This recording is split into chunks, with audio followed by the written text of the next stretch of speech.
name is Wunda, that it means close to die. Wunda. Wunda.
This is a really exciting moment for me.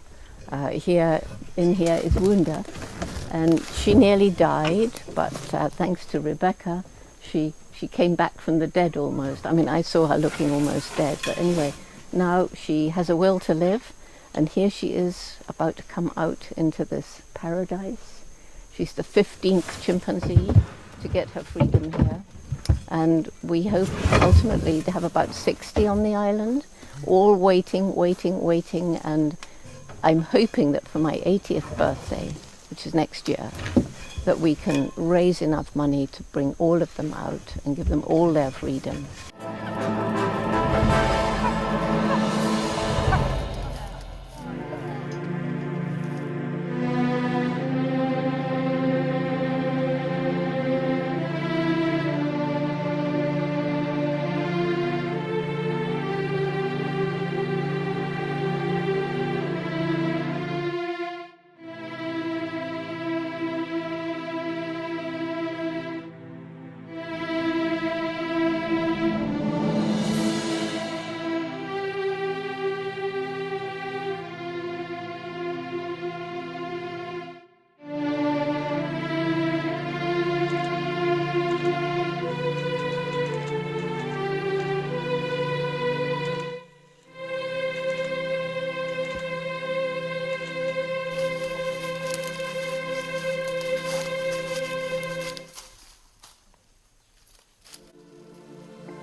Humans share more than 98% of the same DNA with chimpanzees, which is probably why there's always been a fascination with them.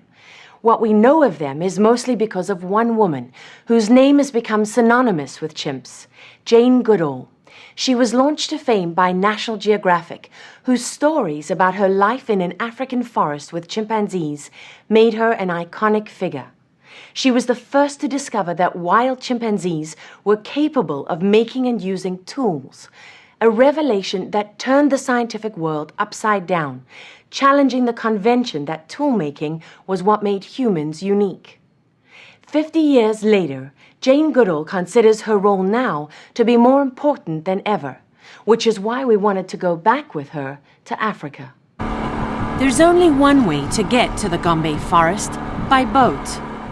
She first came to Tanzania, to this stretch of tropical forest on the remote eastern shores of the lake, to study chimpanzees when she was 26 years old.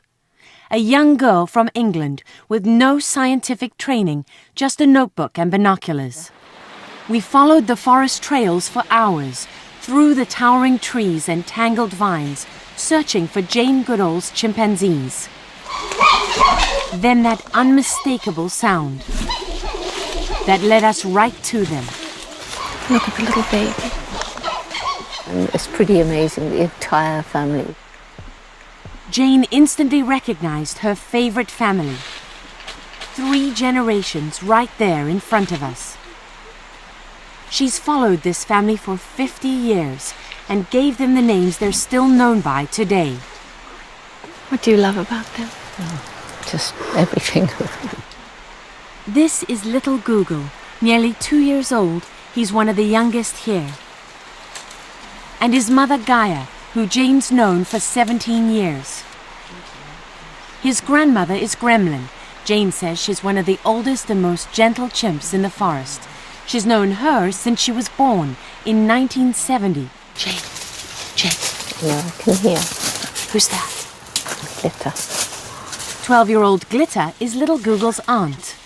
Today, the chimps are so used to humans, they don't mind getting close. But since it's now known that chimps can catch our infectious diseases, we had to keep a safe distance.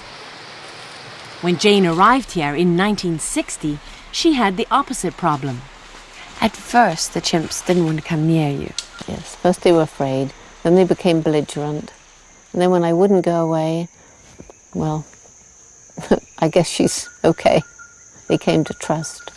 That trust allowed Jane to enter the world of these wild animals, and the personal details she spent years documenting today constitute the largest scientific database in the world for this species.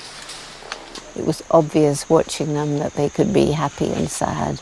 And then the communication signals, kissing, embracing, holding hands, patting on the back, shaking the fist, swaggering, throwing rocks, all of these things done in the same context we do them.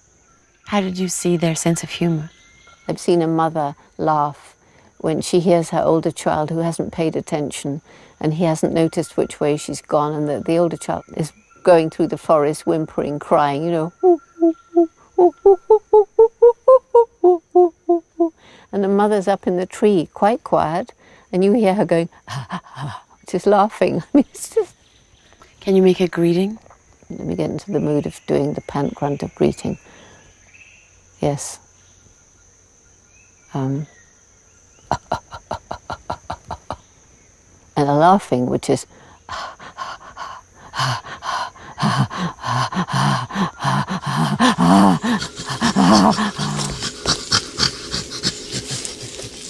and can get quite loud. It does sound like laughing. Yeah, it does sound like laughing. It is laughing. We spent 12 hours in the forest with Jane Goodall before we witnessed firsthand what made her so famous. Chimpanzees using sticks as tools to fish for termites. Her discovery was initially received with some skepticism. Some of the scientists thought I'd taught them. That would have been quite an achievement. Especially as I couldn't get near them back then. It would have been very clever. With the discovery came research funding from the National Geographic Society and fame. We watched some of those old films. Oh, that is such a famous shot. It was so amazing. Images that captivated the world. There was definitely a bit of Beauty and the Beast. I mean, I know that. This young girl, and I see myself back then, I look at myself and I think, yeah, no wonder the men fell in love. Because Look at you, you're barefoot. yes, that's Figan. What's he doing? Playing. We didn't know back then that chimps caught all our infectious diseases. There wasn't any feeling of doing anything wrong. It was amazing. It was amazing. incredible to be able to have that relationship with wild animals, wasn't it? Yes. Yeah. It was Jane Goodall's childhood fascination with animals that brought her to this remote corner of Africa to study them. Did you have a real sense of purpose when you landed on the shores? No, I think I had a real sense of adventure. Did you fall in love with Africa? I was in love with Africa long before I ever went there. When I got there, it felt like coming home. How would you describe the Jane of those days? Very naive, shy, very determined, always slightly startled that things were working out. And a terrible flirt. You were a terrible flirt. Oh, I was. Was that Don't tell me you weren't. This is not my story. While Jane Goodall's work had a huge impact, it was sometimes undermined by the fact that she had never studied science. Was it hard to be taken seriously by the scientific community? Oh, I was not taken very seriously by many of the scientists. I was known as a geographic cover girl. What did you think of that? Well, I didn't care. At least I didn't think I did. Because, you know, I was studying these chimpanzees, and if people thought I did it wrong, well, let them go and do it differently, but let me do it my way. What did you find about them that you didn't like?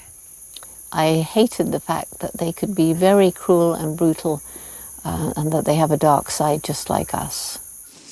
Another of Jane Goodall's discoveries, that chimpanzees kill their own species.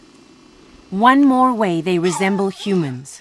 These images from the forest show a group attacking another chimp that's wandered onto their territory. Jane says they beat them brutally and leave them to die of their wounds. Did it surprise you that they could be so cruel? It did. I thought they were like us, but nicer. And they're not. No, they're just like us. At times, it was very dangerous for Jane. This chimp, Frodo, was particularly violent and nearly killed her one day. Flippingwell came up and dragged me down, stamped on me. It hurt. He bashed my head onto a rock and it was bleeding.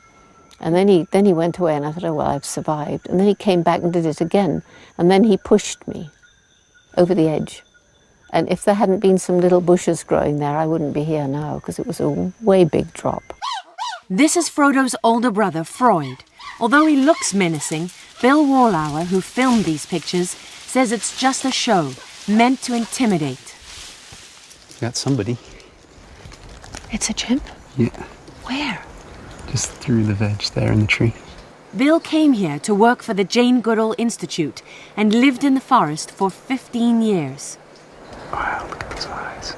The Institute carries on Jane's work here through Bill, a team of researchers and scientists who come from all over the world. I mean, don't you get the feeling when you're looking at him and he's looking at you? It's equal minds. That's why you just want to talk to him. You just want to say hi. Jane Goodall says she would still be living in the forest, but she had to leave to try to save the chimpanzees. Their numbers have been falling ever since she arrived here, from over 1 million then to less than 300,000 today. Poaching and loss of habitat have made them an endangered species. At age 76, that keeps Jane Goodall on the road 300 days a year, from the halls of Congress to the stage of a packed rock concert, to a school in Uganda, East Africa. She's constantly raising money and raising awareness. You are so lucky to live near these amazing and wonderful creatures. You should laugh. You should, yeah, that's better. Oh! Protecting chimpanzees is still at the core of Jane Goodall's mission today. She's helped create 4 sanctuaries like this one in Uganda for orphaned chimpanzees. And she's inspired 15 more across Africa. To get so close to them, we had to be vaccinated. What are the reasons their mothers are killed? Well, sometimes it's bushmeat. There's still some of the live animal trade going on, which means you shoot the mother to take a baby. How urgent is it to save these creatures? Well, if they weren't here, they'd be dead. As much as Jane loves chimpanzees, there's something about her they seem to love. Is that what a mother chimp would do? No. Only Mama Jane. She liked it. Yes, of course. So would a child. They're so like children. Playful, curious, and very affectionate. For us, it was a final glimpse into Jane's world, the woman who bridged the divide between humans and animals and changed the way we think about them. We're part of the animal kingdom, not separated from it. We could have a blood transfusion from a chimp if you match the blood group. You really could, and the other way around too. People say to me, thank you for giving them characters and personalities. I say, I didn't give them anything. I merely translated them for people. We have to work really hard to try and save what's left. But it occurred to me too that unless the next generations are going to grow up to be better stewards than we have been, all of this work is useless.